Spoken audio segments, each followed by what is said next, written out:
It was one of those bright London mornings that pretended to be cheerful but didn't quite convince. The sun was doing its best through a pale mist that made the rooftops look like faded watercolours, and Tuppence Beresford, wrapped in a housecoat the colour of soft rose, sat at the breakfast table contemplating the inadequate virtues of marmalade. Tommy was behind the newspaper, making noises that indicated he was half reading, half grumbling about politics, and Fritz the cat, who had attached himself to them somewhere in the ruins of the Blitz, was curled on the window seat, pretending to sleep, but keeping an eye on the milk jug. The first ring of the doorbell came just as Tuppence was wondering aloud whether people ever actually improved after marriage. The second ring sounded more urgent. "If that's the laundry woman," she said, setting down her spoon, "you may tell her we're already more starch than substance." Tommy looked up, folded his paper, and gave her that familiar grin, the one that used to make her forgive him in the old days when he misplaced passports and borrowed trouble.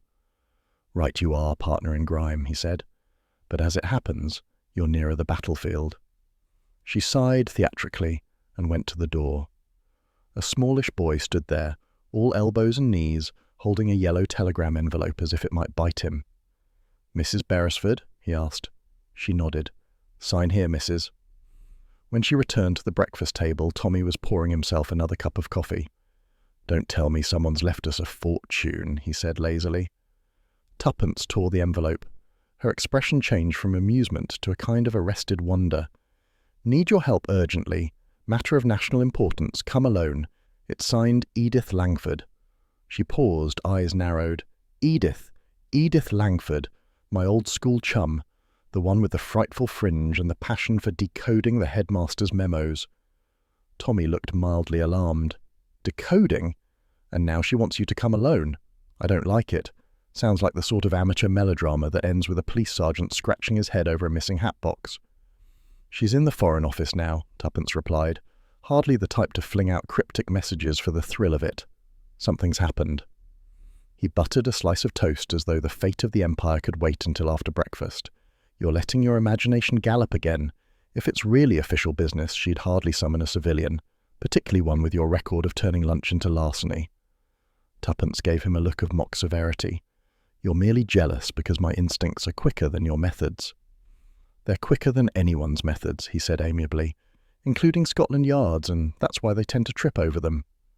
The banter might have gone on indefinitely, if not for the sudden interruption of the telephone ringing in the hallway. Tommy rose to answer it, muttering, "If this is Aunt Nellie asking about the spare room again," but the sound of his voice cut off sharply.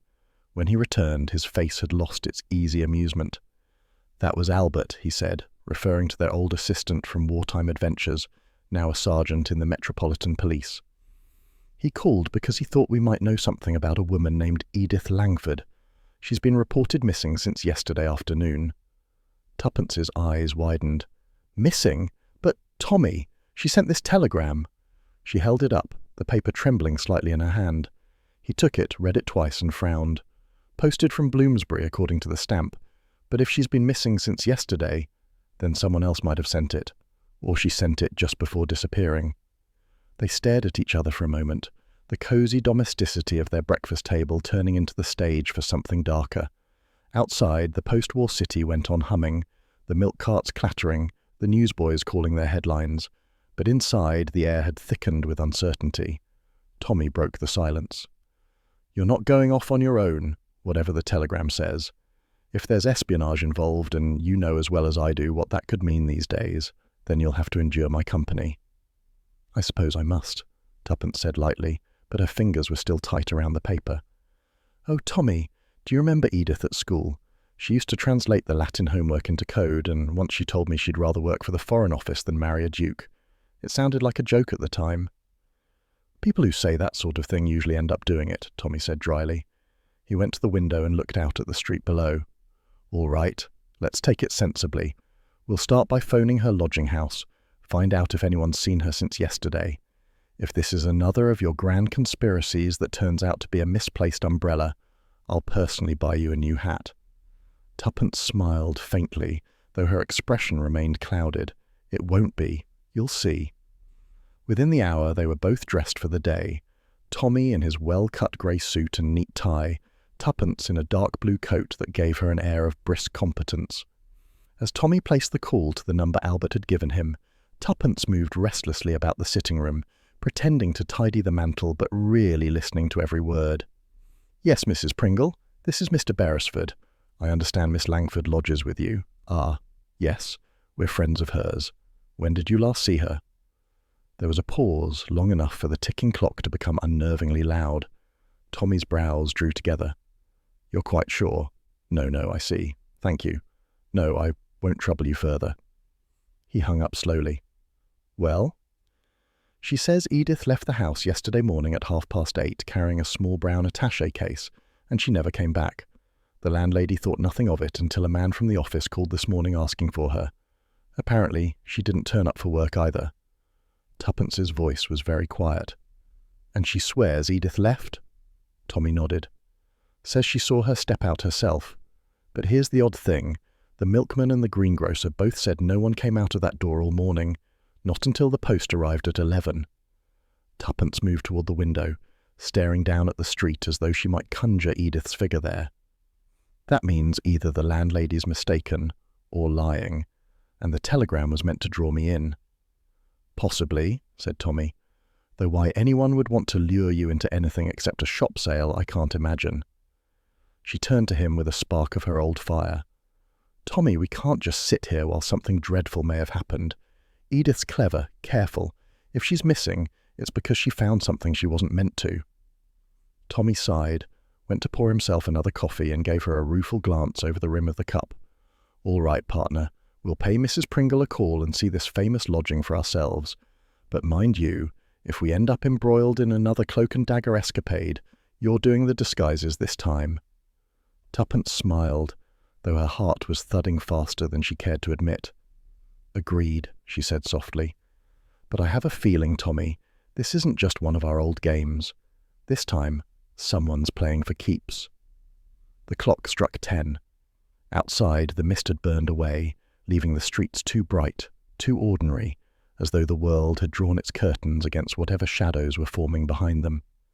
Tommy put on his hat, Tuppence fastened her gloves, and together they stepped out into the sunlight, toward the address in South Kensington, and toward a mystery that had already begun to draw its invisible circle around them. It was nearing 11 when Tommy and Tuppence Beresford turned into the quiet crescent of South Kensington that housed Edith Langford's lodgings. The street lay under a faint haze of morning fog, the kind that softens the outlines of lampposts and makes everything look a little more secretive. The air smelled faintly of damp stone and soot. Footsteps echoed too loudly. Tuppence drew her scarf tighter and glanced around with the alertness that had never quite left her from the war years. "Well," said Tommy, studying the row of identical white facades, "if ever a street promised respectability to the point of coma, this is it. Perfect place for a spy or a Sunday school teacher, often the same thing these days." Tuppence gave him a look. "Don't be flippant, Tommy. Poor Edith may be in danger." "Of course," he said mildly, "and the Foreign Office wouldn't thank us for rushing in like a pair of enthusiastic bloodhounds. But lead on, my dear. My hat's off to your intuition." Number 27 looked precisely like all the others. Gleaming steps, brass knocker polished to blindness, lace curtains that hinted at eavesdropping. Tuppence pressed the bell. It produced a querulous buzz, followed by slow, deliberate footsteps. The door opened to reveal a woman of ample proportions and uncertain temper. Her hair was arranged in tortured curls, and she wore a faded dressing gown that might once have been floral. "Mrs. Pringle?" Tuppence asked sweetly. The woman's eyes narrowed. "Depends who's asking." Tuppence flashed a reassuring smile. "Mrs. Beresford, I'm a friend of Miss Langford's. This is my husband, Mr. Beresford." Mrs. Pringle's expression softened, though suspicion lingered like smoke. "Ah, Miss Langford. Such a nice young lady. Never gave me a bit of trouble. Paid her rent regular. But she's not in, I'm afraid." "Yes," said Tommy quietly. "We heard she might be missing." The landlady's lips pursed, creating a sound like air escaping a kettle. "So the police say. Though I told them myself she left quite proper yesterday morning. 8:15 it was. She had her attaché case with her, and I said, 'Off to save the Empire, are you?' She just smiled that funny little smile of hers and said something about errands." Tuppence tilted her head. Did she seem frightened? Unwell? Not frightened. Preoccupied, maybe, like she had something on her mind. But she didn't come back for tea, and that's unlike her. Always liked a good cuppa, she did. Would it be terribly inconvenient, Tuppence began delicately, if we had a quick look at her room? There might be something, a letter, a note, something to tell us where she went. Mrs. Pringle sniffed, torn between propriety and curiosity. Well, I shouldn't really, but seeing as you're friends, just don't disturb anything. Mind the third stair it squeaks. The staircase smelled faintly of polish and cabbage. It creaked like an old conscience as they climbed. Edith's room was on the top floor, facing the narrow street. Mrs. Pringle unlocked the door and stood watching as they stepped inside. It was small but tidy. A narrow bed, a writing desk, a wardrobe that looked too large for the space. On the sill stood a dying geranium. The curtains were a faded rose. The air felt still, untouched since Edith had left. Tommy surveyed it with a practised eye. Efficient little nest, he murmured, not the sort to run off without warning. Indeed, Tuppence said, opening a drawer with care. Inside lay folded blouses, handkerchiefs, a Foreign Office notepad, and a half-written letter to someone named Aunt Margaret, full of pleasantries and nothing else.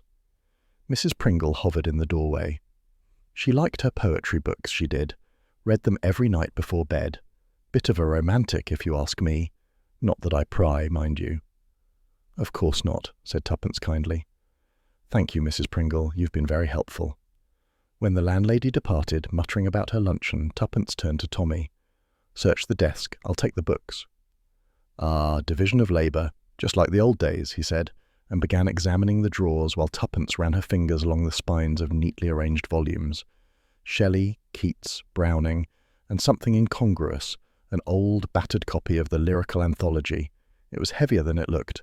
She frowned, tapped the back cover, and heard a dull, hollow sound. Tommy, she whispered. He joined her. Hollowed out, eh? Someone's been taking lessons from the Cloak and Dagger crowd. With a quick tug, the inner pages came loose. Inside lay a folded scrap of paper, yellowed at the edges. On it, in Edith's neat hand, were two phrases, "The Sparrow in the Chancel" and "Wednesday at 11." Tuppence studied it. That's today, and it's nearly 11 now. Then we found her appointment, not her poetry reading, Tommy said. The Sparrow in the Chancel, what could that mean? A code name, or perhaps a place. Churches have chancels. Before he could reply, movement outside the window caught her eye. A man standing across the street, hands in pockets, collar up, hat brim low, a grey trilby. His posture was casual, but his eyes were fixed on the house. Tommy, she whispered urgently. Look. He joined her at the curtain. Charming neighbourhood, he murmured. Do you suppose he's admiring the architecture? Don't joke. He's been there since we arrived. Perhaps a friend of Mrs. Pringle's. Mrs. Pringle doesn't inspire friendships, she said dryly. I'm going out to speak to him. Tommy caught her wrist.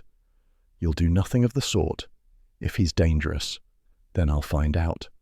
She gave him a quick, defiant smile and was gone before he could protest. From the window, Tommy watched her descend the steps, graceful as ever, pausing to adjust her glove.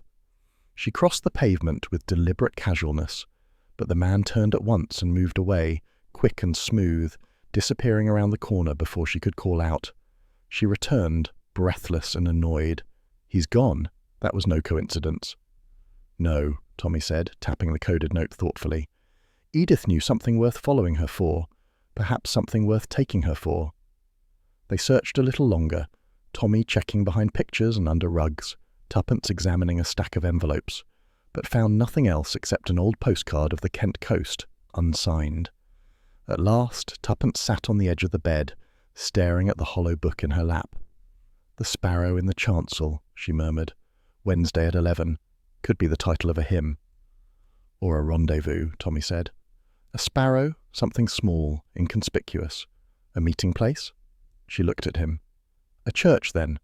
The Chancel's part of a church, but which one? He smiled faintly. We could look in the directory under sparrows, but I doubt that'll help. Still, there can't be many churches with that sort of emblem. We'll check around Bloomsbury first. That's where the telegram was sent. Tuppence stood and smoothed her skirt, her eyes bright with resolve. We'll go straight there now. Edith meant me to find that note, I'm sure of it. She knew she was being watched. Tommy replaced the false book on the shelf and gave the room a last glance. I wish I shared your optimism, old thing, but I have a nasty feeling our Edith may have flown farther than we think, and the man in the trilby was checking to see if anyone else followed her flight path. As they stepped out into the grey street, the fog thickened again, swallowing up the outlines of the world. The lamplight glimmered faintly, and somewhere in the distance a church bell began to toll 11. Tuppence shivered, though the morning wasn't particularly cold. She tucked her arm through Tommy's and they walked away from number 27, their footsteps fading into the mist. Neither of them noticed the same grey trilby appear again at the corner, watching until they were gone, before melting back into the fog like a ghost that had never truly left. The bells of St. Martin's were tolling 11 as Tommy and Tuppence Beresford stepped out of a taxi onto the quiet square.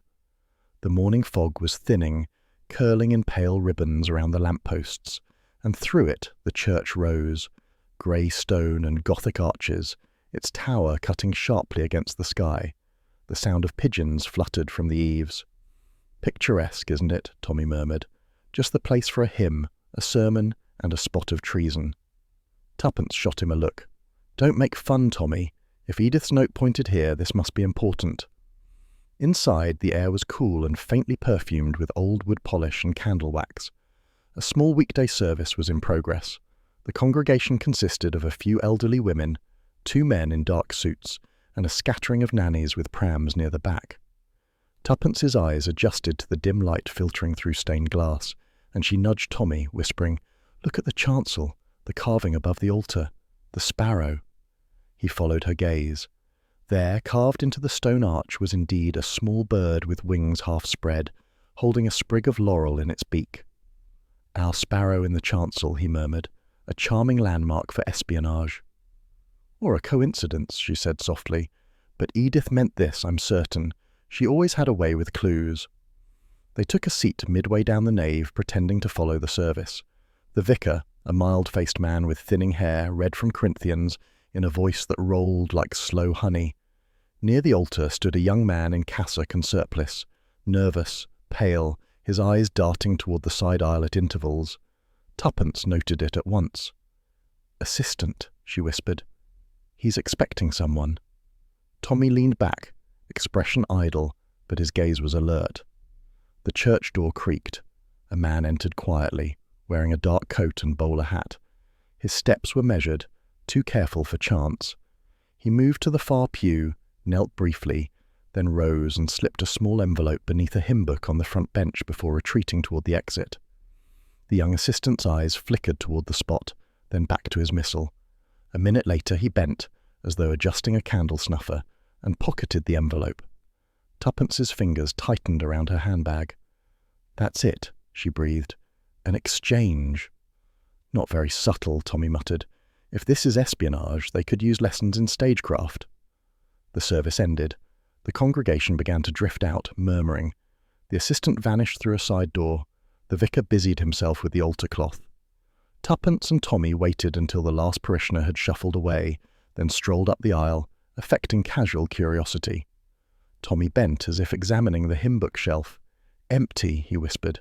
"He's taken it." Tuppence frowned. "Unless he left something else." She moved to the next pew. A sliver of paper fluttered to the floor, half hidden under the bench. She caught it up, slipping it into her glove before anyone noticed. They thanked the vicar politely for the lovely service, and departed into the cool brightness of the square. Only when they were out of sight behind a hedge did Tuppence unfold the fragment. It was a torn corner of a map, marked with thin red lines and symbols. In one corner, the words Coastal Defence Sector C5 were clearly visible. Tommy whistled softly. "Well, well, that's not exactly a hymn." "And this?" Tuppence held up the second object she'd found tucked inside the fold, a small ticket stub. "Dover return, dated yesterday." "Dover," Tommy repeated. "Port, naval base, ferry crossing. This smells worse by the minute. Edith must have stumbled onto something too big for her to handle." They walked slowly toward the nearest tea shop, heads close together. The fog had cleared entirely now, and the street was alive with the ordinary bustle of London life. Buses rumbling, shopkeepers sweeping their thresholds. But for Tuppence, everything seemed sharper, edged with unease. "You realize," she said, "if Edith left this clue for me, she was in real danger. Perhaps she met someone here, someone from that ring." Tommy nodded grimly. "And the fellow with the bowler hat might be the link. We should have followed him." "I couldn't, not without causing a scene in church." "You're slipping, old thing," he teased lightly, though his tone was tense. "In the old days, you'd have fainted dramatically and grabbed the envelope outright." "I'm trying to be respectable," she said with a flash of humour. "Besides, we have the map. That's proof enough something's going on." Inside the tea shop, the air smelled of warm scones and steam. They took a small table near the window. Tommy spread the fragment of map flat on the tablecloth, ignoring the scandalized glance from the waitress. "See here," he said. "The markings run along the coast. Fortifications, maybe. Look, there's Folkestone, Dover, and a code number beside each. Someone's been cataloguing restricted sites." Tuppence traced a line with her finger. "And Edith, working in the Foreign Office, might have had access to these documents. If she saw one go missing, she'd try to find out who took it, and she'd end up in trouble." They fell silent for a moment, each following their own thoughts. Tuppence's voice broke the quiet. "That young assistant, he looked terrified. Did you see how his hands shook?" "Yes. Either guilt or conscience. We'll pay him a visit." The churchyard lay quiet when they returned an hour later. The assistant was just locking the vestry door, his cassock exchanged for a shabby overcoat. Up close, he looked younger than Tuppence had thought, with anxious eyes and a complexion that hadn't benefited from English winters. Tommy approached with his most disarming smile. "Excuse me, old chap. Could we have a word? We attended the service earlier. Lovely sermon." The assistant blinked, wary. I'm afraid I'm rather busy." "Only a moment," Tuppence said gently. "We noticed something odd. A man left an envelope under a hymn book. You took it." Colour drained from the young man's face. "Good heavens, who are you?" "Friends," Tuppence said quickly. "We're not police, but we are trying to find a missing woman, Miss Edith Langford." The name seemed to strike him like a blow. He glanced around nervously before lowering his voice. "I can't talk here. Come around the side gate." They followed him to a narrow path behind the church, where gravestones leaned like sleepy sentinels. He turned, wringing his hands. "I swear I meant no harm. It isn't what you think. The man, Mr. Wicks, he pays me to pass things along, but it's nothing dangerous." "Really?" said Tommy. "Because we've just found part of a defence map." The assistant groaned. "Oh, dear Lord, no, it's not that. Look, what he gives me are lists, ration lists, sugar, tea, tobacco, black market goods. I deliver them to a warehouse in Pimlico. That's all. I'd never touch government papers." Tommy studied him closely. There was sincerity in the young man's panic. "You realize smuggling rationed items is illegal enough," he said mildly, "but not quite treason." The assistant nodded miserably. "I needed the money. The vicar doesn't know. Please don't tell the authorities." "We're not here to ruin your career," Tuppence said. "But if anyone else has been using your arrangement to move other things, plans perhaps, you might be an unwitting accomplice." He swallowed. "There was one man I didn't know. Foreign, perhaps. Wicks brought him once. He spoke little English. They met after evensong 3 weeks ago. I think they used the vestry to exchange something, but I pretended not to see." "That," said Tommy, "what was a very wise choice. Unfortunate, though." They extracted what details they could, descriptions, times, and the location of the warehouse. By the end, the assistant's hands had stopped trembling slightly, though he still looked pale. As they left the churchyard, Tuppence exhaled. "A red herring, then? Ration smuggling?" "Yes," Tommy said, pocketing the map fragment. "But that doesn't explain this. Whoever left that envelope wasn't selling sugar, and Edith's clue points straight here. I think we've just stumbled into 2 different rackets, and one of them's far more dangerous." They reached the corner where the street widened into the square. Tuppence glanced back one last time. The church door was shut, the sparrow carving watching from above, stone eyes solemn in the afternoon light. "Tommy," she said quietly, "did you notice the man in the back pew?" He turned sharply. "What man?" "The one who didn't kneel, didn't sing, just sat there, watching. I thought he left after us, but—" She stopped. Across the street, half veiled by the drifting fog, a figure stood motionless, hat pulled low, face shadowed. Tommy's voice dropped. Our friend in the Trilby again? Or someone worse? They turned away, walking briskly toward the bus stop, but neither spoke for several minutes. Behind them, the bells of St. Martin's began to chime noon, each note echoing through the mist like a warning from another world. The kettle was just beginning to hum its prelude to a whistle when Tuppence decided that this particular afternoon would do nicely for espionage disguised as hospitality. The Beresfords' drawing room, modest but cheerful, basked in the amber glow of late-day sunlight. The gramophone on the sideboard was softly playing something light by Gershwin, and a vase of primroses on the mantel added just the right note of unstudied charm. Tommy, reading the Times on the sofa, caught the look on his wife's face and groaned. "Oh no, I know that expression. It's the same one you wore just before we ended up disguised as chimney sweeps in Bruges." "Don't be melodramatic, Tommy," she said, adjusting the tea tray. "It's only tea, with Major Willoughby." Tommy lowered the paper an inch. "Willoughby? That Willoughby? The man who once swapped the wrong attaché case and almost started a diplomatic incident in Lisbon?" "The very same," said Tuppence serenely. "He's back in London. I telephoned him this morning. Told him I'd heard he was demobilised and thought it would be delightful to catch up." Tommy folded the paper completely. "You're fishing, aren't you?" "Of course. He was Edith Langford's superior during the war. If anyone can tell us why she might vanish, or what this sparrow in the chancel business really means, it's Willoughby." Tommy sighed, but there was affection in it. "You've an incurable instinct for trouble. And you love me for it," she said sweetly, just as the doorbell rang. Fritz the cat made a low, offended sound and vanished under the armchair as Tommy went to the door. Major Willoughby entered with the confident ease of a man who assumed rooms were improved by his presence.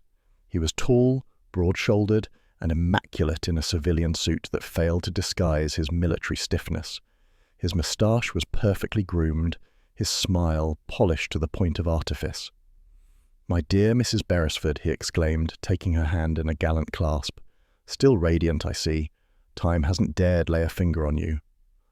"Flatterer," said Tuppence, laughing lightly. "And how nice to see you in one piece, Major. I wasn't sure Lisbon had spared you."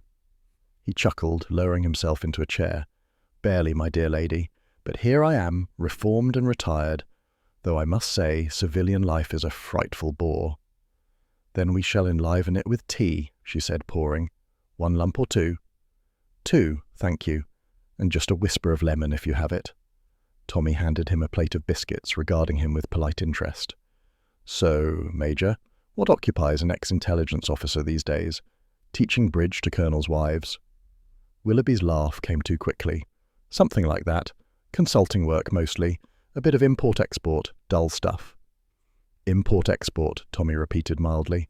"That seems to cover a multitude of sins." Willoughby winked. "Quite right, old boy.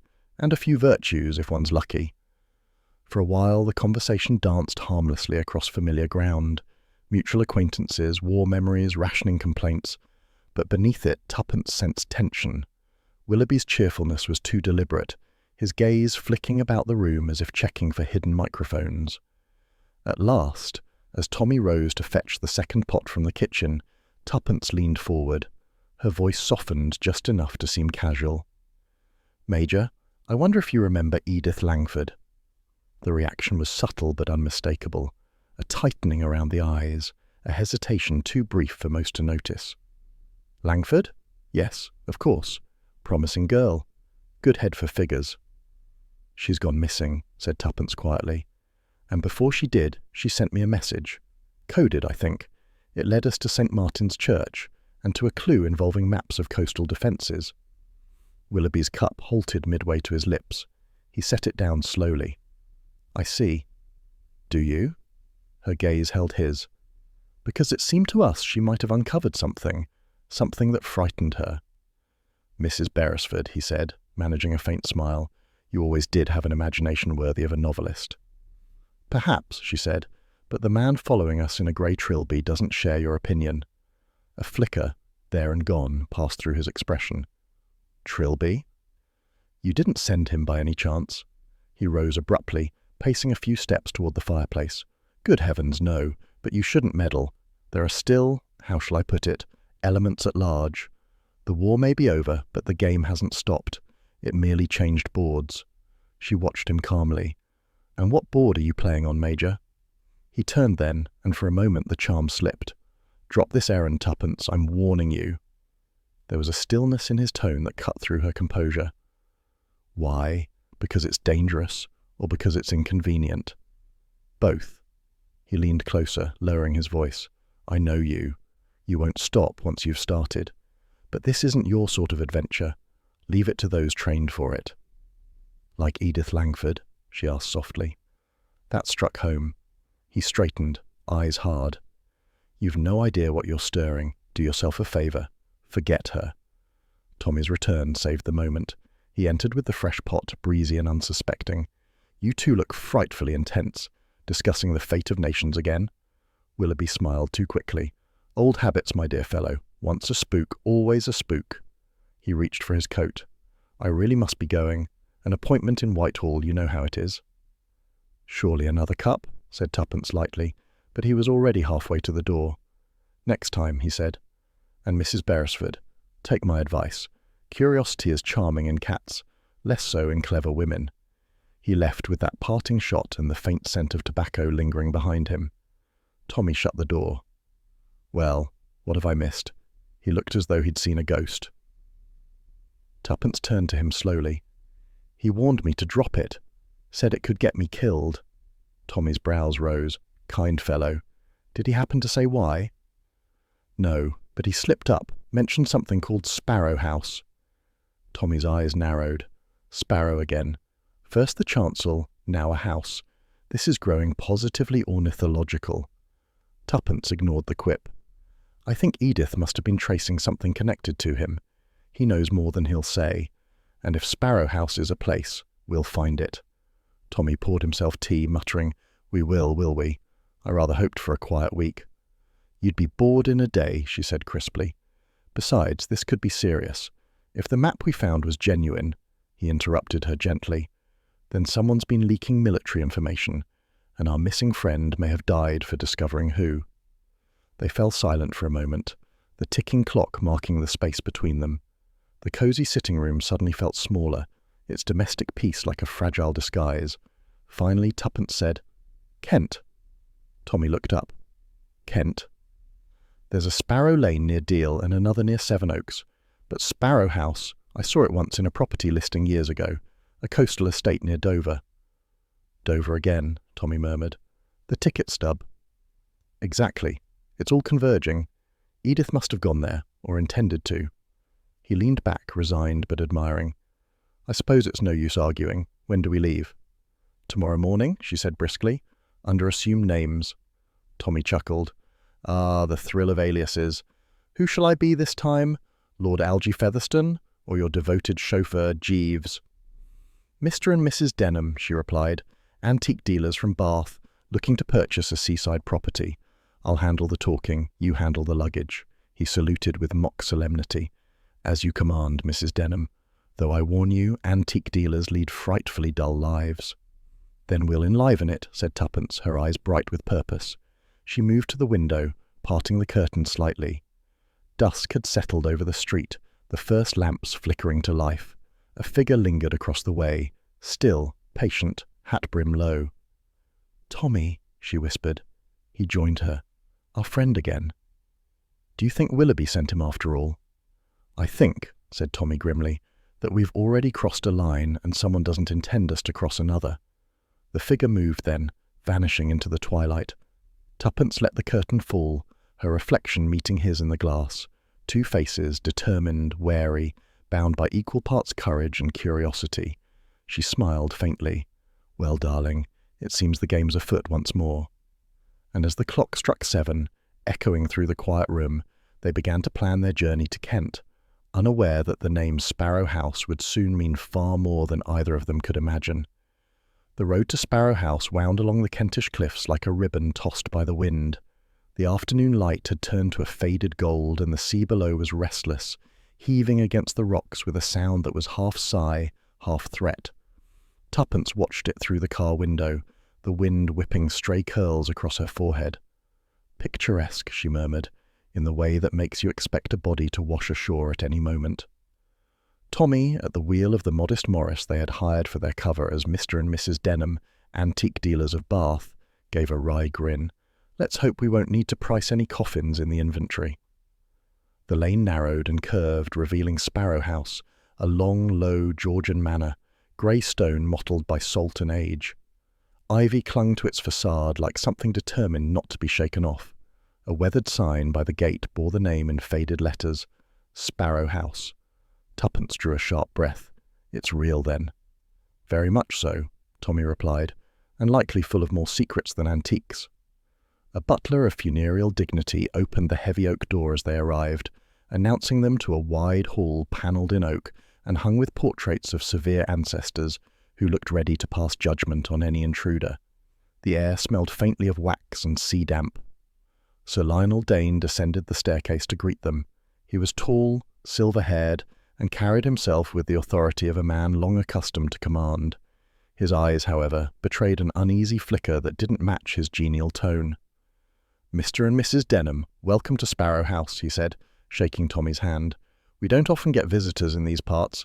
Antique dealers, you say? You'll find little here worth your trouble, I fear." "Oh, one never knows," Tuppence said brightly. "Sometimes it's the neglected corner cabinet that turns out to be the prize of a collection." Sir Lionel smiled faintly but without warmth. "Perhaps. Come, let me introduce you to the others staying with us." They followed him through the hall into a large drawing-room overlooking the sea. The fire had been lit against the chill, and the windows rattled softly in their frames. By the hearth sat a woman of imposing presence wrapped in a plum-coloured shawl, her lips painted the precise shade of disdain. "Mrs. Arbuthnot," Sir Lionel said, "widow of the late Colonel Arbuthnot, an authority on everyone else's business." "Charmed, I'm sure," she said, not meaning it. "Antique dealers. How very pastoral." Beside her stood a lean man in an American-cut suit, hands in pockets, eyes too observant. "Mr. Carter," Sir Lionel continued, "a researcher of international interests." "Pleased to meet you," the man drawled, his accent somewhere between Boston and Bluff. "Always glad to see new faces, though you folks have picked an odd spot for business." "The best finds," Tommy said cheerfully, "are always off the beaten track." "And this," Sir Lionel finished, gesturing to a silent figure arranging tea on a side table, "is Mrs. Finch, our housekeeper. She's been here longer than the furniture." Mrs. Finch inclined her head, her pale eyes unreadable. "We like things quiet in Sparrow House," she said softly. Tea was served. Conversation floated lightly but with undercurrents. The American asked too many polite questions about the Denhams' travels. Mrs. Arbuthnot offered sharp observations disguised as compliments.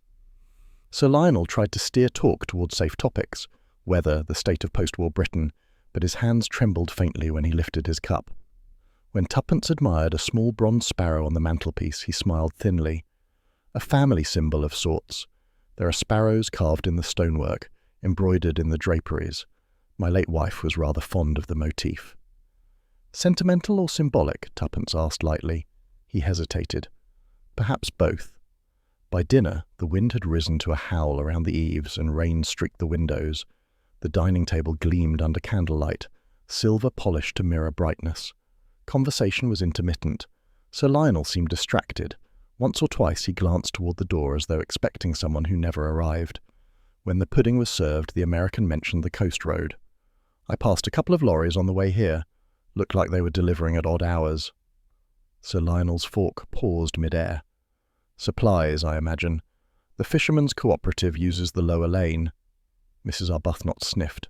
"Smugglers, more like. These coastal types have been running brandy since Napoleon's day. The war didn't cure them, you know. It just gave them uniforms." The remark drew a faint smile from the host. "If they are smuggling, I doubt it's brandy worth drinking. Now then, coffee, anyone?" Later, when the guests dispersed, Tommy and Tuppence retired to the small adjoining room they'd been assigned. A cosy chamber with low beams and a view of the cliffs. The sound of the surf below was relentless. Tommy lit his pipe and leaned against the window frame. "Well, my dear Mrs. Denham, what do you make of our fellow housemates?" "Mrs. Arbuthnot is insufferable and frightened underneath it," Tuppence said thoughtfully. "Mr. Carter is too observant by half, and Sir Lionel, he's hiding something. The house feels—" She hesitated. Not sinister exactly. Watched. He nodded. I noticed it too, and that butler, Finch, has the quiet tread of a man who's spent a lifetime listening at doors. She smiled faintly. So did you, once upon a time. They decided to explore after dark. At 11:30, when the house had settled into silence, they slipped out with a candle and a borrowed keyring Tuppence had accidentally obtained from a distracted Mrs. Finch. The corridor smelled of polish and sea air. Floorboards creaked faintly as they descended to the lower passage where stone replaced wood. The flickering candle threw long shadows on the walls, illuminating old portraits whose eyes seemed to follow them. Cellar must be through here, Tommy whispered, testing a door. It was locked. He tried another key, then another. None fit. From somewhere below came a faint sound. Music. Slow, lilting, out of place in the sleeping house. Tuppence caught her breath. Do you hear that? He nodded. A gramophone, maybe. They followed the sound down a narrow back stair to a heavy oak door half hidden by drapery. It, too, was locked. Through the crack at the bottom, a thin beam of light glowed against the stone floor. Tuppence crouched. Someone's awake down there. Tommy pressed his ear to the wood. Voices, muffled but distinct. He strained to catch the words. Shipment. Tomorrow night. Tide permitting. Then footsteps. Heavy, deliberate, moving toward the door. Tommy grabbed Tuppence's hand and pulled her into the shadows just as the lock turned. A man emerged carrying a lantern. One of the servants, perhaps the gardener. He glanced around, muttered, and moved down the hall. They waited until the footsteps faded before slipping back upstairs, hearts racing. In their room, Tuppence perched on the edge of the bed, excitement and fear mingling. Shipment. That can't mean brandy, can it? Tommy rubbed his chin. Could be. This coast has hidden coves perfect for it. But the tone, it didn't sound like men discussing contraband. It sounded like orders. Then the brandy is a cover, Tuppence said. Something else is being moved through that cellar. Maps, perhaps. Microfilm. She shivered. And Edith, if she found out. He put an arm around her shoulders. We'll find out tomorrow. I'll nose about the cellars and you can work your charm on our host and his guests. Charm, she said dryly. Flattery for Sir Lionel, sympathy for Mrs. Arbuthnot, and curiosity for Mr. Carter. Very well, but if we're caught, he smiled, then we'll claim we were hunting antiques. She laughed softly, but the sound held unease. Outside, the wind keened over the cliffs, and the waves crashed like distant artillery. Somewhere below their window, a faint light flickered briefly, then vanished. Tuppence moved to the window and peered into the dark. Tommy, she whispered, someone's walking along the cliff path, with a lantern. He joined her, but the light had already disappeared into the mist. Smugglers, he said grimly, or something worse. They drew the curtains, leaving the sea to its restlessness, but neither of them slept easily that night. Before turning in, Sir Lionel mentioned an additional guest arriving for the next evening, an old acquaintance consulting on paperwork. The glance he exchanged with Mrs. Finch did nothing to ease Tuppence's mind. In the silence between the waves, the faint echo of that hidden music seemed to drift up from the depths of Sparrow House, haunting, secretive, and impossibly sad. The next morning dawned grey and sullen, the kind of coastal day when the sea seemed to brood under a sky the colour of tarnished pewter. Sparrow House crouched against the wind like an aging sentinel, its chimneys trailing pale threads of smoke into the mist. Inside, breakfast was served with an air of strained politeness. The guests ate little, and conversation came in uneasy bursts, like stones skimming water before sinking. Tuppence, in her role as Mrs. Denham, chattered brightly about the difficulties of transporting antique furniture in damp weather, while Tommy, disguised behind his newspaper, observed every twitch and glance around the table. Sir Lionel Dane looked drawn and distracted, stirring his coffee as though it required moral courage. Mrs. Arbuthnot picked at her kippers with disdain, and Mr. Carter, the American, was too smooth by half, his compliments directed with precision, his eyes missing nothing. It was Tuppence who noticed the newcomer. Through the long dining-room windows she caught sight of a man tending the rose-beds, broad-shouldered, coat collar turned up, and a grey trilby shading his face. Something about the tilt of that hat sent a chill crawling down her spine. She leaned toward Tommy, speaking just above a whisper. "Tommy, look outside. The gardener." He lowered his paper, following her gaze.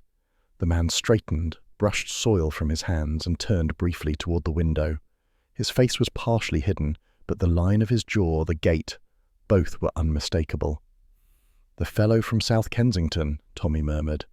The recognition sent a spark of unease between them. He was here, at Sparrow House, working under their very noses. After breakfast, Tommy made his excuses, a stroll before the rain sets in, and slipped out, his hat pulled low. He found the gardener near the tool shed, pruning shears in hand, whistling softly to himself. "Good morning," Tommy said lightly. "Fine day for roses." The man glanced up. "Aye, sir. Weather's kind if it keeps dry." His accent was Kentish enough to pass casual inspection, but the eyes, sharp, assessing, were the same he'd glimpsed across Edith's lodging street. Tommy smiled, feigning ease. "We met before, I think, in London?" The man's mouth tightened, but his tone remained mild. "Don't believe so, sir. I don't get to London often." "Ah, my mistake," said Tommy, lighting a cigarette. "You have one of those faces." The man nodded politely and returned to his pruning. But when Tommy walked toward the gate, he could feel the weight of the gardener's gaze following him until he was out of sight. Tommy didn't stop walking until he reached the narrow lane leading toward the village. There he paused behind a hedge and waited. It didn't take long. A figure in the grey trilby emerged from the garden, looking both ways before heading down the path toward the cliffs. Tommy followed at a distance, boots crunching softly on gravel. The man moved quickly but with purpose, finally ducking into a weather-beaten inn that clung to the cliff road like a stubborn barnacle. Its sign, a faded gull, creaked in the wind. Inside, the air was thick with pipe smoke and the smell of ale. Fishermen muttered over pints, and the innkeeper's wife was polishing glasses behind the counter. Tommy took a seat in a dark corner with a view of the room. A few minutes later, the man in the trilby entered, glanced around, and moved toward a side booth already occupied by another man, well-dressed, thin-faced, with the unmistakable bearing of a civil servant. Tommy strained to hear. The murmur of conversation was low but urgent. He caught fragments. Consignment, papers delayed, Dover, tonight. The civil servant handed the gardener a small envelope, which disappeared into a jacket pocket. There was a brief nod, and both men stood. The meeting had taken barely 3 minutes. Tommy waited until they'd gone, then left coins on the table and slipped out after them. The trilby man was heading back toward Sparrow House. The other turned toward the main road where a motor car waited. Its registration plate was diplomatic. "Foreign Office," Tommy muttered. "So that's your friend." He took the longer path back across the fields, mind working quickly. A Foreign Office contact, covert exchanges, and Edith's clue leading them here. Too many pieces fitting together for comfort. When he returned to Sparrow House, the sky had darkened. Rain fell in slow, deliberate drops that promised more to come.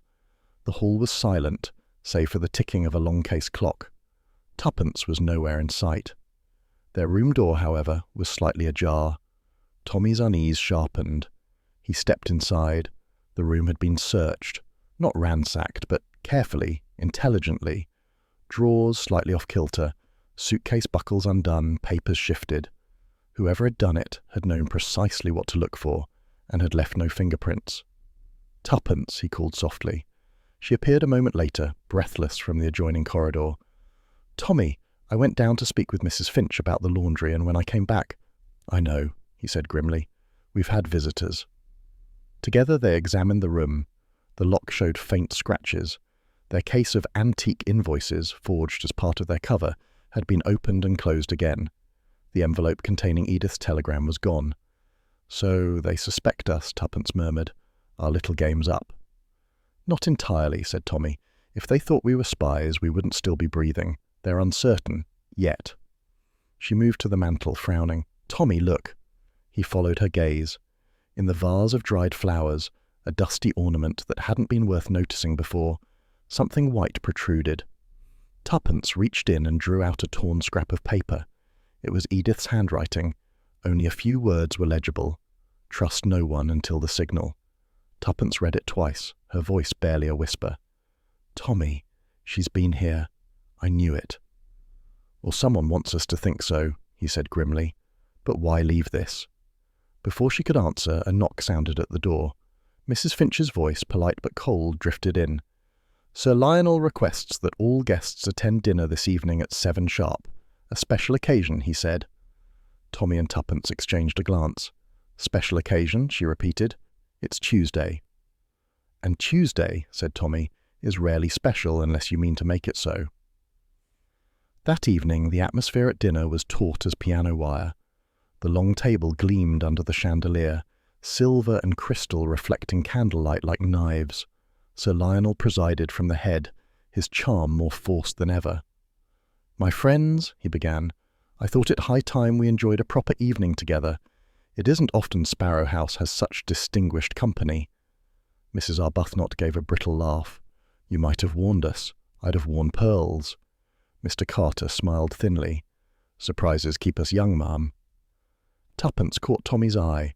Under the table his hand brushed hers once, a silent warning. She followed his glance down the length of the table.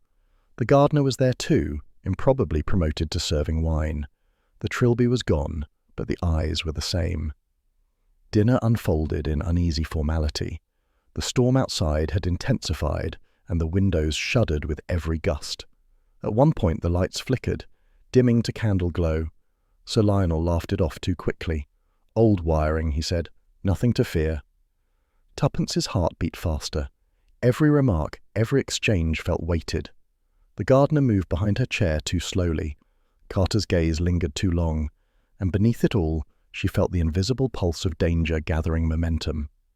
When dessert was served, some elaborate confection that no one touched, Sir Lionel rose, glass in hand.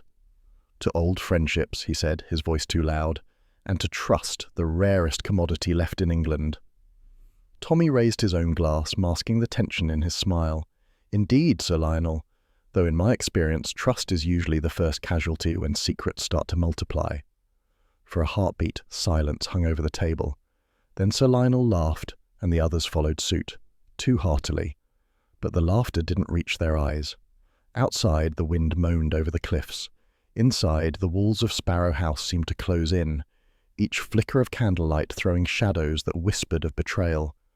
And as the storm battered the old windows, Tuppence Beresford sat very still, wondering which of the smiling faces around that glittering table would try to kill them first. An hour later, the guests had dispersed, and Sparrow House lay silent beneath the storm, its corridors holding their breath as the Beresfords prepared to move. As the servants finished setting the last glasses and the storm pressed at the windows, Tuppence froze. Major Willoughby was standing by the sideboard, perfectly at ease, studying a decanter as if it contained state secrets. "Major Willoughby," she said lightly. "What an unexpected reunion." "The world's small, Mrs. Denham," he returned, "dangerously small." They took their places. The gardener-turned-footman moved along the table, filling glasses with claret, while another servant carried in the first course. Conversation began in cautious murmurs. The rain drummed steadily against the tall windows, and the fire crackled with polite vigour. Mrs. Arbuthnot took it upon herself to break the tension. "Well, I must say, this is all rather mysterious, Sir Lionel, gathering us at such short notice.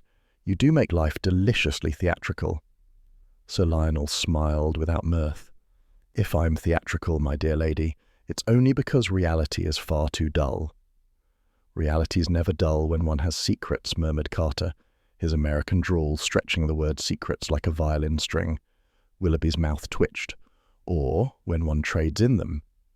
Tuppence watched the exchange with careful nonchalance.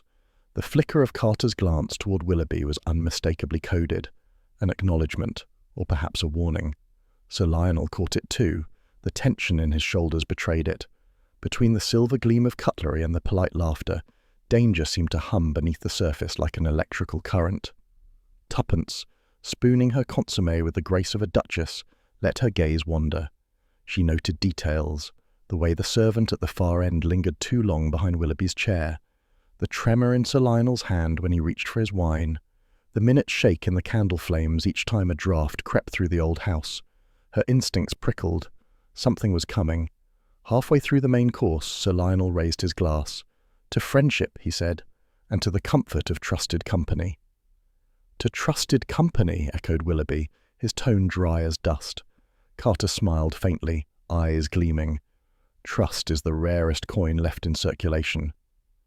Spoken like a man who's spent it all, said Mrs. Arbuthnot tartly. Tommy chuckled, breaking the moment. Let's not quarrel over the exchange rate of honesty. It fluctuates hourly. Laughter followed, thin, uneasy. Then the lights went out. The blackout was total. A collective gasp rippled around the table. Chairs scraped, silver clattered. Someone cursed under their breath. "Steady, everyone," Sir Lionel's voice said in the dark. "It's only the wiring. The storm must have—" A sudden crash cut him off, followed by a scream. The sound was high and sharp, shattering the stillness like glass. For a moment there was chaos. Footsteps, overturned chairs, the tangle of frightened voices. Then, as abruptly as it had gone, the light returned. A single candle flickered stubbornly in the draught, casting long shadows across the table and illuminating the scene. Sir Lionel's private secretary, Mr. Grayson, lay sprawled on the carpet beside the sideboard, blood darkening his temple. His spectacles were shattered beside him. The polished briefcase that had been at his feet all evening was gone. Mrs. Arbuthnot let out a strangled gasp. Good heavens! Willoughby was already kneeling beside the body, his movements precise, detached. "Alive," he said shortly. "Unconscious, but alive." Sir Lionel stood frozen, one hand gripping the tablecloth. "The briefcase, where is it?" "Gone," said Tommy, "along with whoever hit him." "The storm," Tuppence said softly. "It covered the noise of the door." Sir Lionel's face had gone pale. "That case contained private correspondence. Nothing of significance, I assure you. Merely business." Willoughby straightened. "If that were true, old man, you wouldn't look as though your heart just stopped." "I won't be interrogated in my own house," Sir Lionel snapped. Carter leaned back in his chair, watching them with lazy interest. "No one's interrogating. Yet." Tuppence rose quietly and moved toward the far end of the table, her eyes scanning every face. Fear, calculation, guilt, they all wore masks, but masks slip under pressure. The servants had gathered by the door, pale and whispering. The gardener-turned-footman stood among them, his face expressionless, his eyes flicking briefly to Willoughby. That was all Tuppence needed. Tommy joined her. "Anything?" "Too much," she murmured, "and not enough." Sir Lionel was giving orders now. "Grayson is to be taken upstairs. Send for Dr. Merton in the village. No one leaves this house until we understand what's happened." "Agreed," said Willoughby smoothly. "But if you'll forgive me, Lionel, that's precisely what a guilty man would say." The host's composure shattered. "Are you insinuating?" "Not insinuating," said Willoughby, "merely observing." Tuppence's voice, calm and cutting, broke through. "Perhaps we should all refrain from dramatics. The truth has a way of showing itself, if one watches closely enough." Her words hung in the air. The remainder of the evening passed in a blur of tension. Grayson was carried away by 2 servants. The table was hastily cleared, though no one ate another bite. One by one the guests retired under Sir Lionel's brittle insistence.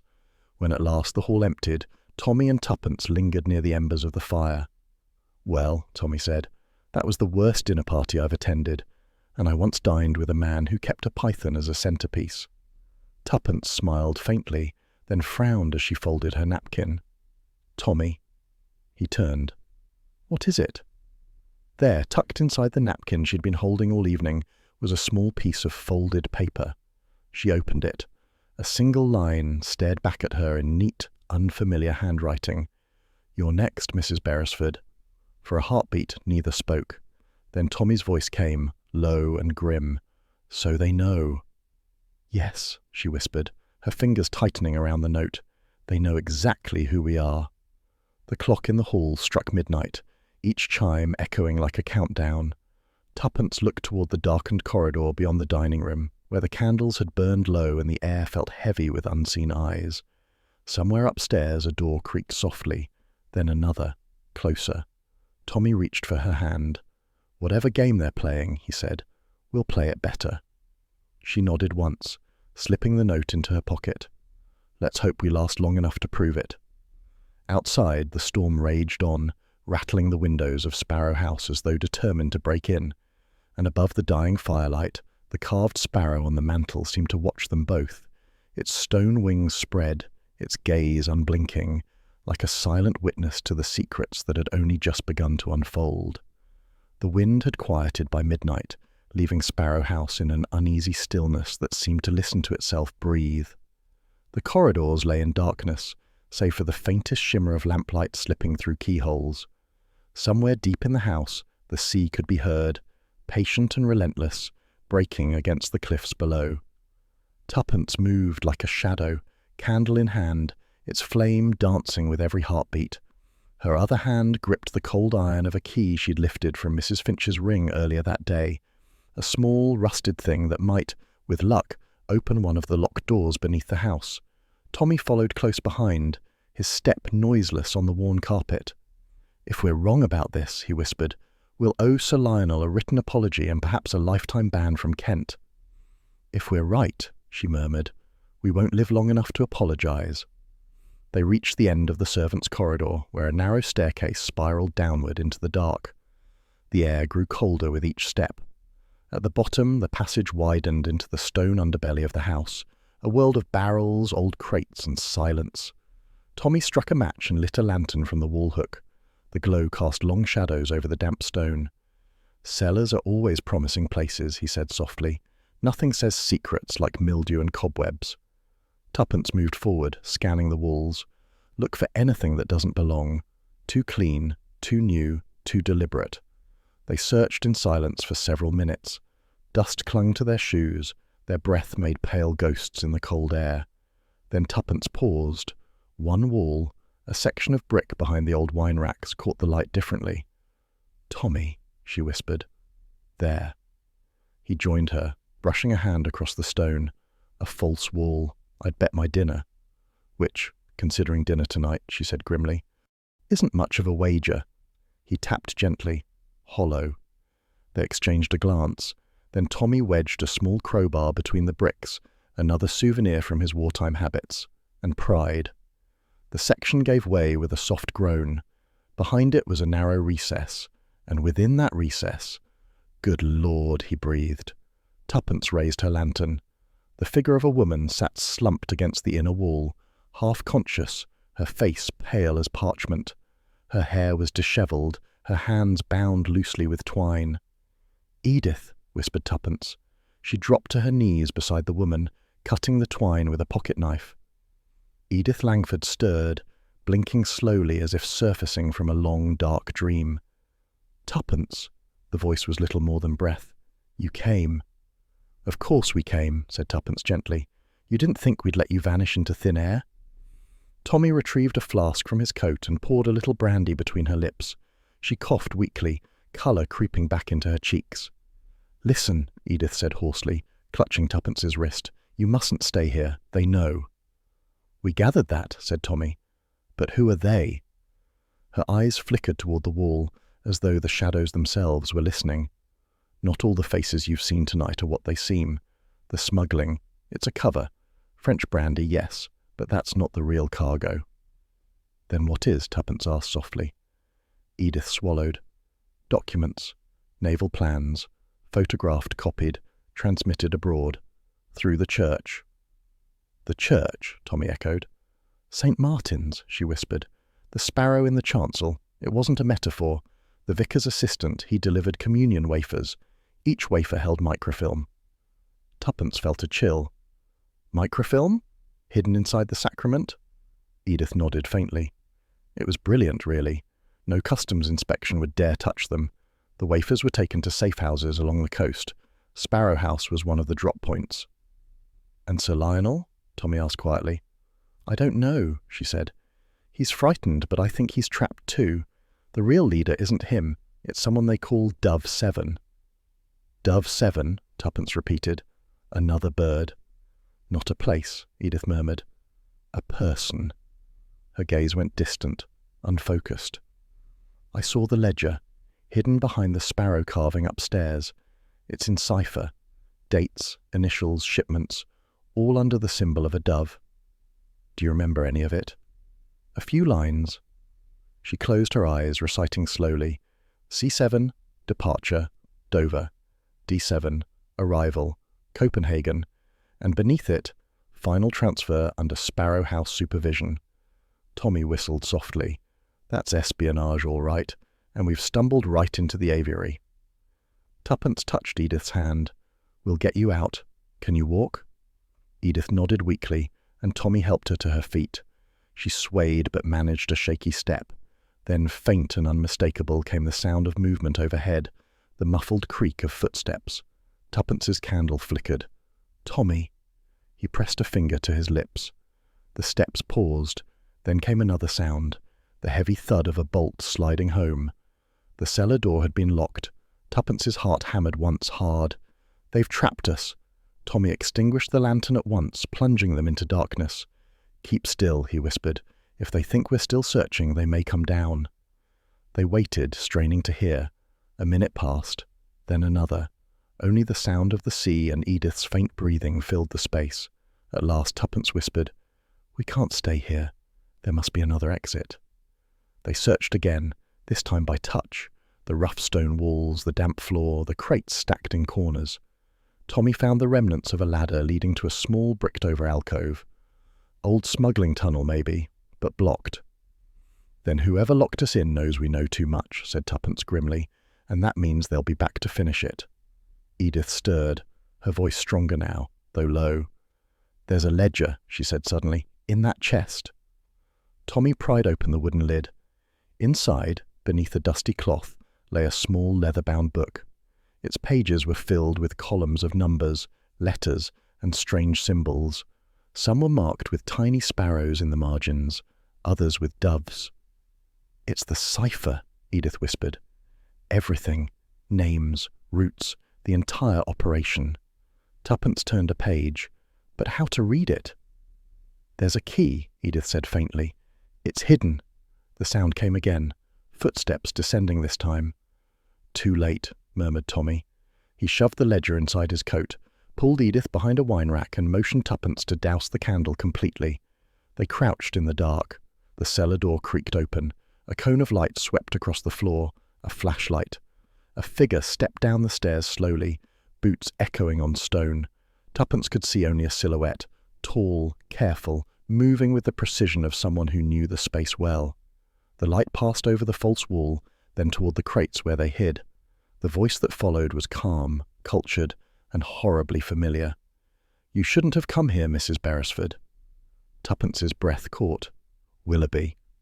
The flashlights swung their way, pinning them in white glare. Quite right, he said, his smile unreadable in the shadows. You were clever, too clever. But curiosity, as I warned you, can be fatal. Tommy stepped forward, shielding Tuppence and Edith. So, you're Dove 7. Willoughby's eyes glinted. Names are unimportant, results are, and I can't have amateurs undo years of work. Espionage under the Crown's nose, Tommy said. Rather unpatriotic, old man. Willoughby's tone hardened. The Crown doesn't pay loyalty, Mr. Beresford. It pays in medals. I prefer currency. He lifted the gun in his hand. Small, silenced, efficient. Step aside. Tuppence's mind raced. You'll never get away with it, she said quickly, keeping his attention. Sir Lionel's half terrified already. He'll talk. Willoughby's smile returned. Sir Lionel talks to no one. He signed his own silence long ago. At that moment, a faint sound came from the stairs above, a creak of weight. Willoughby stiffened, flashlight flicking upward. Tommy seized the instant, lunging forward. The two men collided, the gun clattering to the floor. It went off once, the muffled report echoing like a heartbeat in the stone chamber. The flashlight tumbled, its beam rolling wildly across the walls. Tuppence darted forward, grabbing Edith and the fallen lantern. Willoughby staggered back, clutching his shoulder where blood darkened the fabric. This isn't over, he hissed, retreating toward the steps. You don't know who else is involved.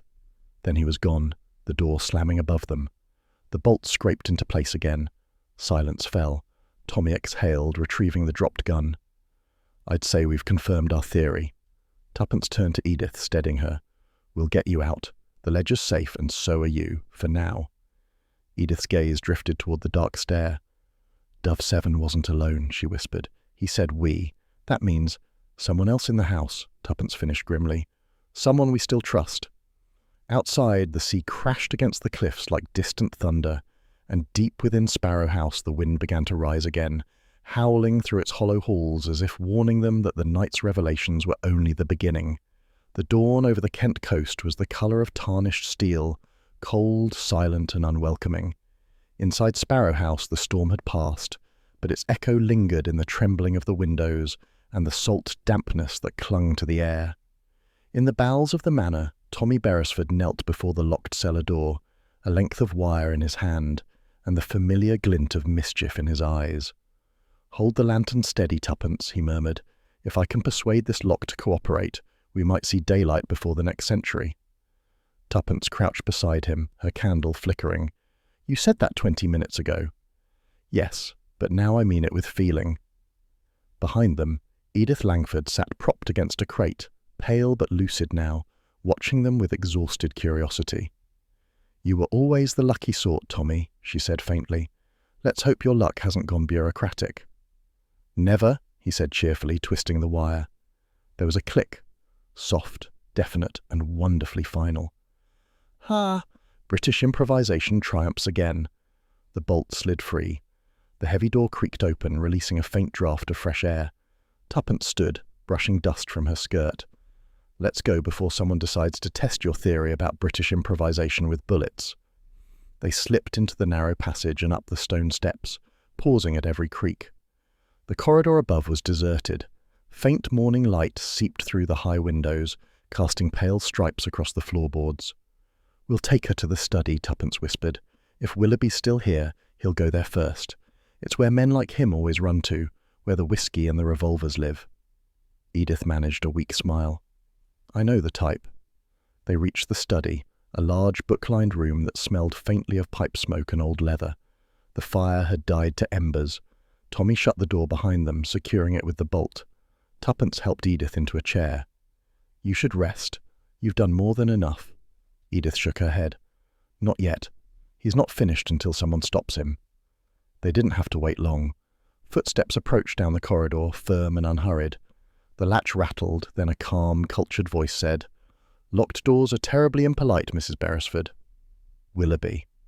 Tommy exchanged a glance with Tuppence, then unbolted the door deliberately. "Do come in, Major. I was just about to pour you a drink." Willoughby entered with a faint smile. He was perfectly composed, not a trace of his injury from the night before. His arm was in a sling, but his bearing was unshaken. He glanced at the three of them as if appraising a dull meeting. "Still playing detectives?" he said lightly. "You do have a flair for melodrama. I might almost admire it if it weren't so inconvenient." Tuppence's tone was cool. "You locked us in a cellar. I'd call that poor hospitality." He spread his good hand. "Security precaution, my dear. One never knows who might be listening." "Or discovering things best left buried," she countered. He smiled thinly. "You always did have spirit, Mrs. Beresford. It's such a pity you couldn't stay out of matters that don't concern you." Tommy leaned against the mantel, casual but alert. "When friends disappear and Foreign Office maps start turning up in churches, I'd say that concerns us quite enough." Willoughby's eyes flicked toward Edith. "Ah, Miss Langford. You look rather worse for wear. I trust you enjoyed your little sabbatical." Edith sat up straighter, her voice trembling but firm. "You can drop the charm, Major. I heard you giving orders. The night they brought me here, you told them to keep her quiet until Dover clears the line. You're the one they called the Dove." For the first time, his composure faltered. His eyes narrowed. "You were drugged. You don't know what you heard." "I know your voice," she said. "I'd recognize it anywhere." The silence that followed was heavy. The gulls cried faintly beyond the cliffs. Willoughby's smile returned, brittle now.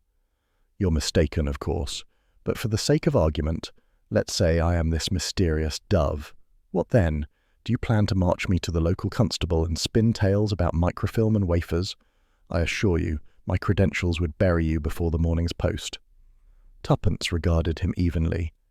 "You sound very sure of yourself, Major, almost as if you've rehearsed this speech." He inclined his head. "Confidence is the currency of my trade."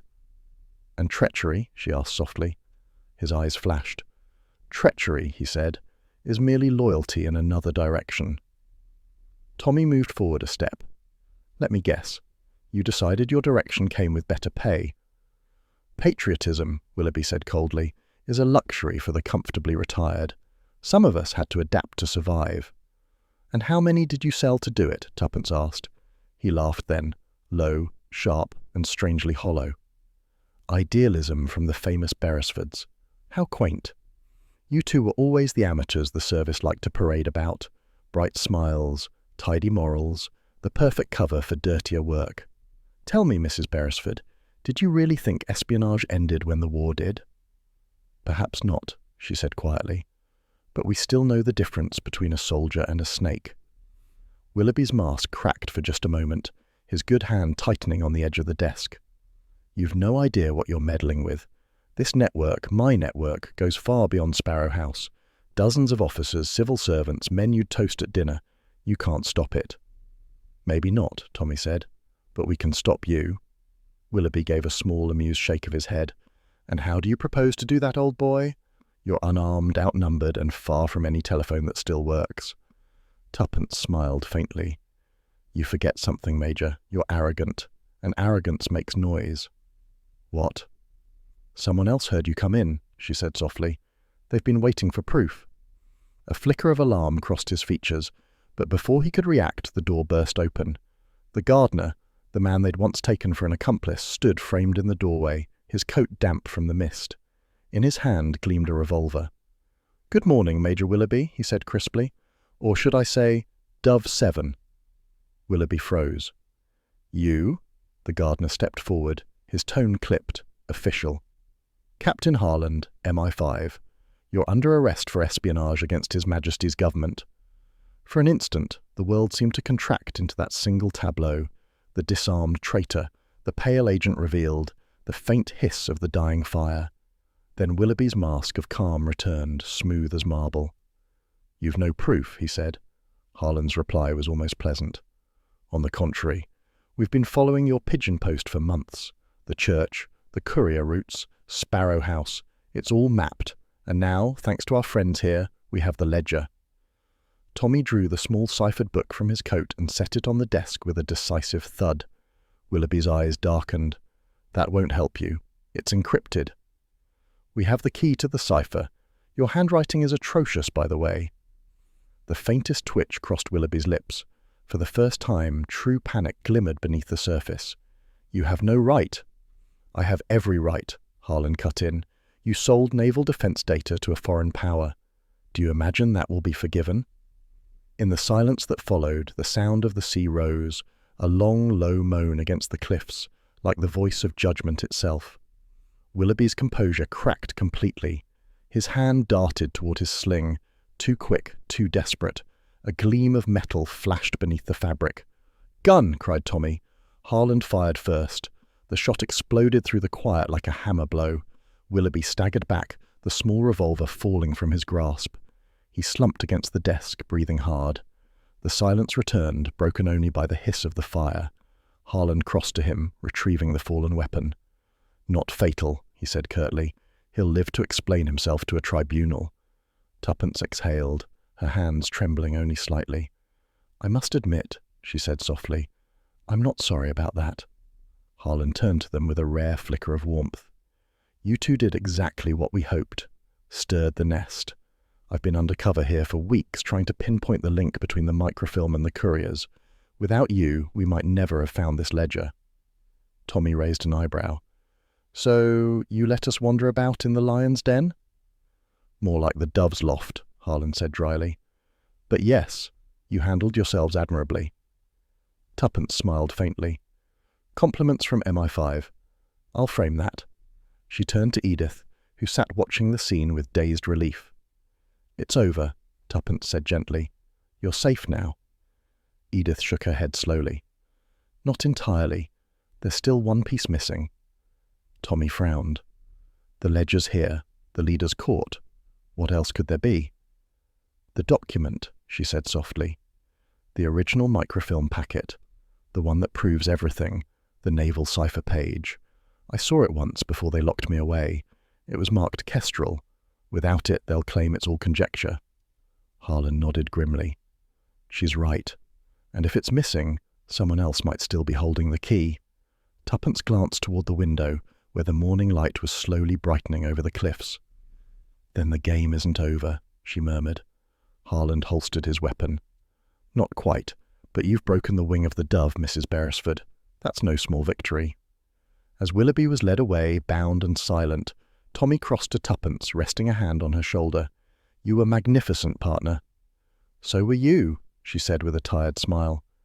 "Though next time, let's pick a mystery involving less smuggling, fewer cliffs, and perhaps warmer cellars." He laughed softly. "Agreed, but you have to admit, there's something satisfying about toppling a traitor before breakfast." "True," she said, "though I could do with toast instead of treachery." They both turned to the window. The sea beyond Sparrow House was calm again, its surface catching the first fragile glint of sunlight. But even as peace settled briefly over the cliffs, Tuppence's mind stirred with the unfinished note of Edith's warning. One document still missing, and somewhere in that vast, brightening world beyond the waves, the shadow of the kestrel waited, silently, unseen, promising that the chase was not yet done.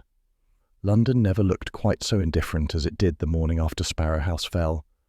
The fog rolled low and heavy across the streets, wrapping the city in a grey shawl of secrets. In the Beresfords' modest Chelsea flat, the fire crackled half-heartedly against the damp air, while Tommy sat at his desk, sleeves rolled up, papers strewn in a semicircle like defeated soldiers. He was surrounded by the debris of the case, maps, coded telegrams, and the battered leather ledger that had sealed Willoughby's fate. Yet one line of Edith's warning still haunted him. One document is still missing. He tapped his pen against his teeth. It's like knowing there's a missing bullet in the chamber, and you can't tell which gun it belongs to. Tuppence emerged from the bedroom, fastening her coat. "You'll give yourself wrinkles worrying over what's already shot, darling." "Comforting," he said dryly, though in this case the bullet's still flying, and it may yet hit someone important. She glanced at the papers. "You're still on about the microfilm?" Edith was adamant. The key document, Kestrel she called it, isn't in the ledger, and MI5 hasn't found it anywhere in Sparrow House. "Then it's gone," said Tuppence simply. "And whoever had it didn't stick around for tea." He looked up. "Unless they sent it. Something Edith said keeps rattling in my head. Sparrow House was a drop point, meaning what was gathered there was meant to move elsewhere." Tuppence frowned thoughtfully. "You think the microfilm was already in transit?" "Precisely. A clever spy wouldn't carry contraband indefinitely. They'd disguise it, send it through something no one would dare inspect." "Like the communion wafers," she said softly. Tommy snapped his fingers. "Exactly. The church connection. The film was smuggled in sacred vessels before. What if the last packet was concealed the same way, but sent out before we arrived?"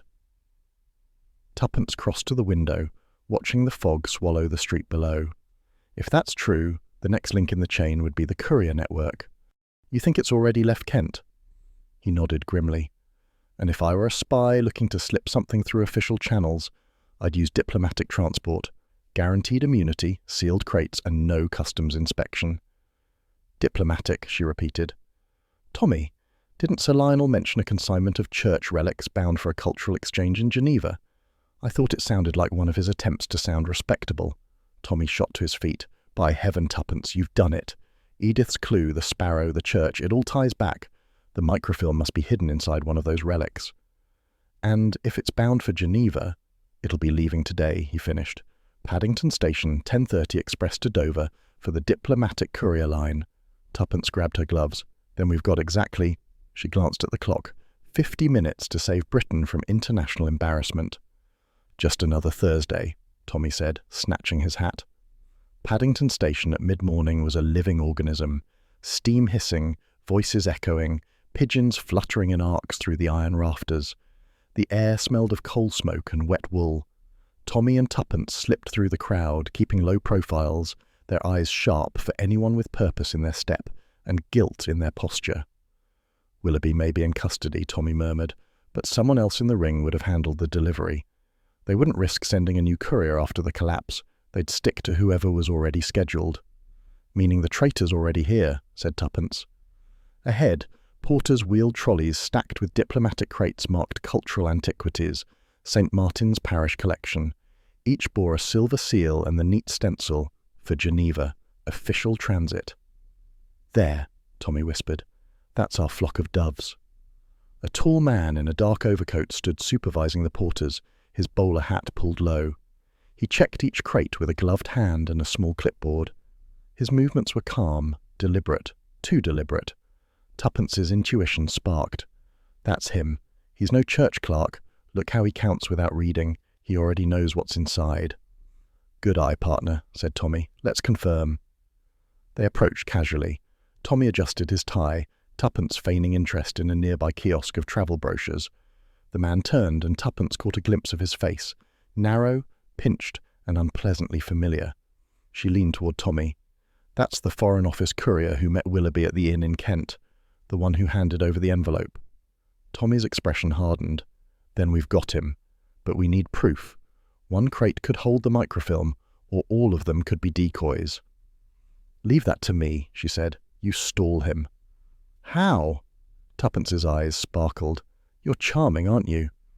Dangerously so, he said. Good luck. As Tuppence drifted toward the porters, Tommy intercepted the courier with his best impression of bureaucratic indignation. Excuse me, he said briskly, flashing an improvised card from his wallet. Beresford, Ministry of Transport. There's been a recall notice regarding consignment number 12. Verification required before loading. The courier stiffened. That's impossible. Diplomatic property is exempt from... Tommy cut him off with a tone of bureaucratic certainty. Exempt from delay, not verification. Standard procedure since the Lisbon mishap. I'll only take a moment. While the courier sputtered, Tuppence was already among the crates.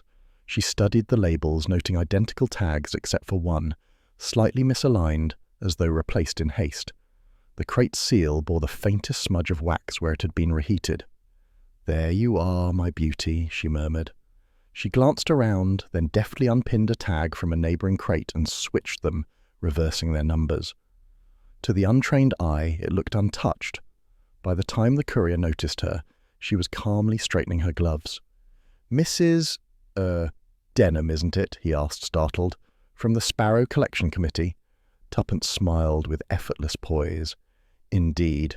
Just making sure our treasures are properly handled. We wouldn't want another Lisbon incident. The man's face blanched. You know about that?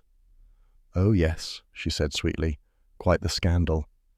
Tommy joined her, the perfect picture of bureaucratic boredom. All clear. Carry on. They stepped away just as the whistle shrieked, and the porters began loading the crates into the mail carriage. Tuppence took Tommy's arm. Switched labels, she whispered. The false crate is now marked for inspection storage. He grinned. Remind me never to play cards with you. As they moved toward the main concourse, a shout went up behind them. The courier had noticed. Stop those crates! Wait! Number 12. That's not too late. The train guard waved the all clear, and the whistle blew again.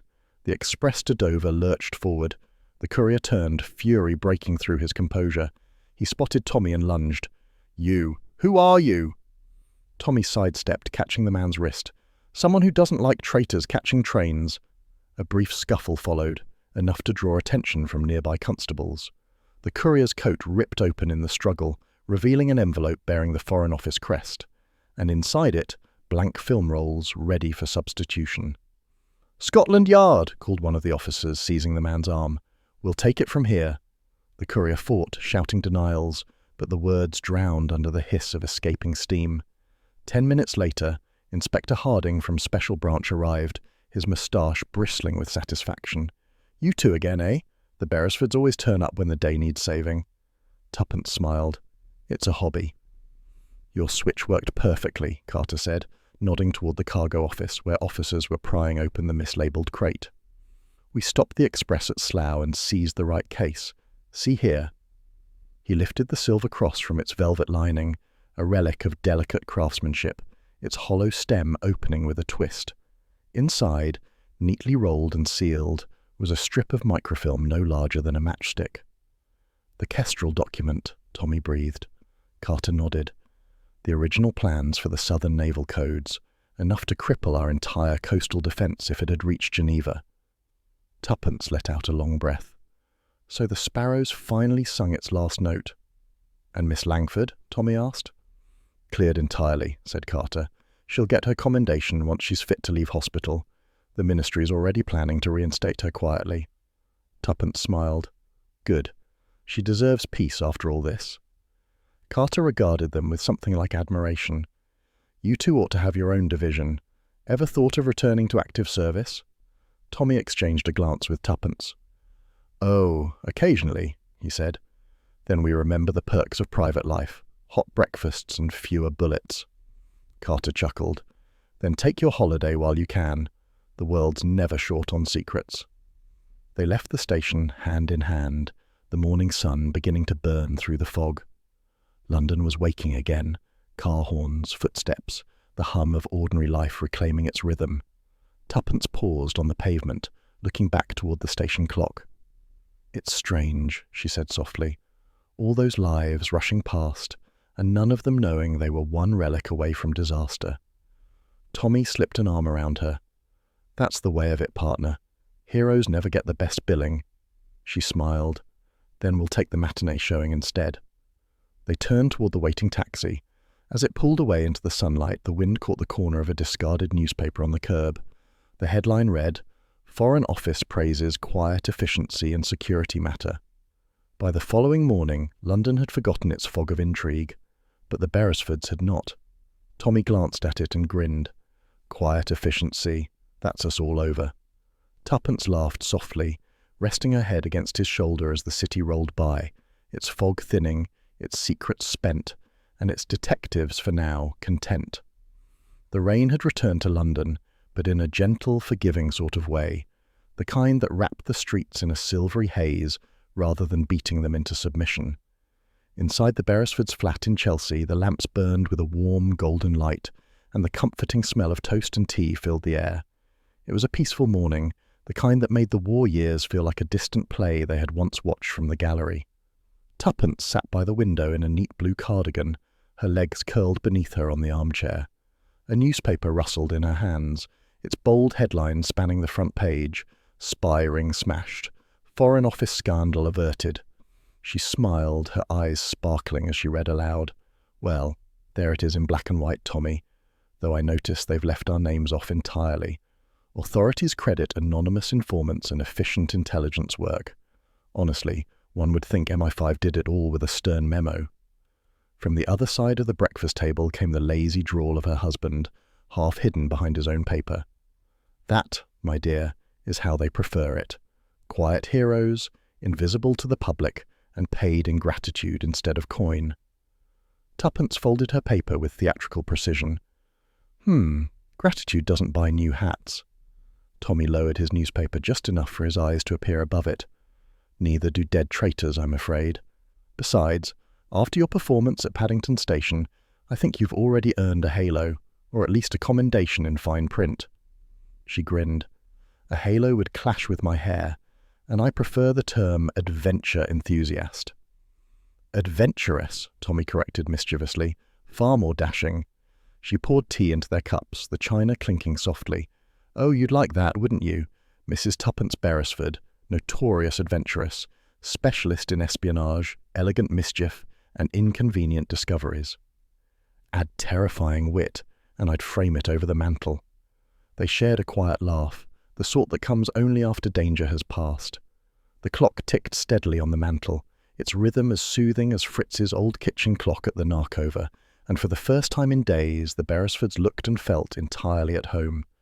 A knock at the door interrupted their tranquillity. Tuppence glanced up.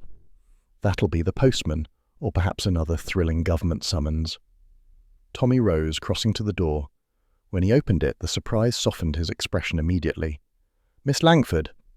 Edith stood in the doorway, pale but composed, her coat buttoned neatly, a small parcel in her gloved hands.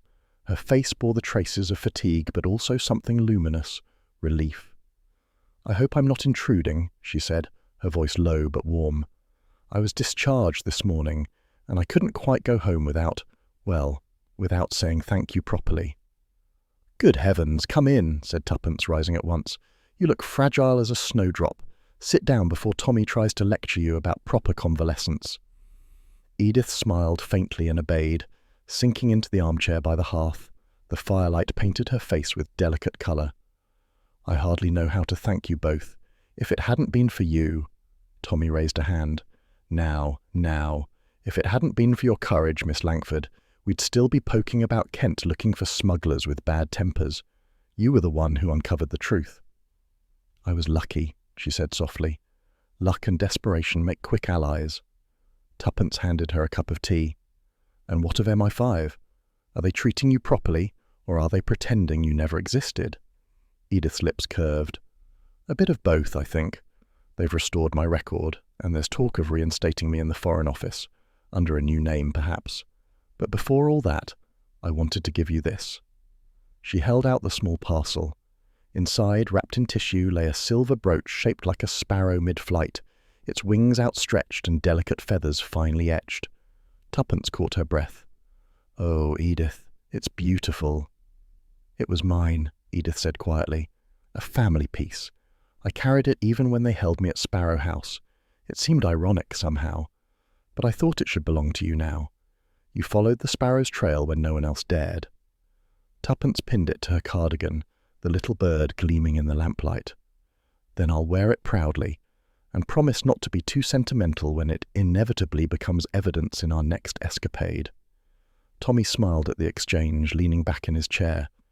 You see, Edith, this is what I live with daily. Heroism with a side of sarcasm.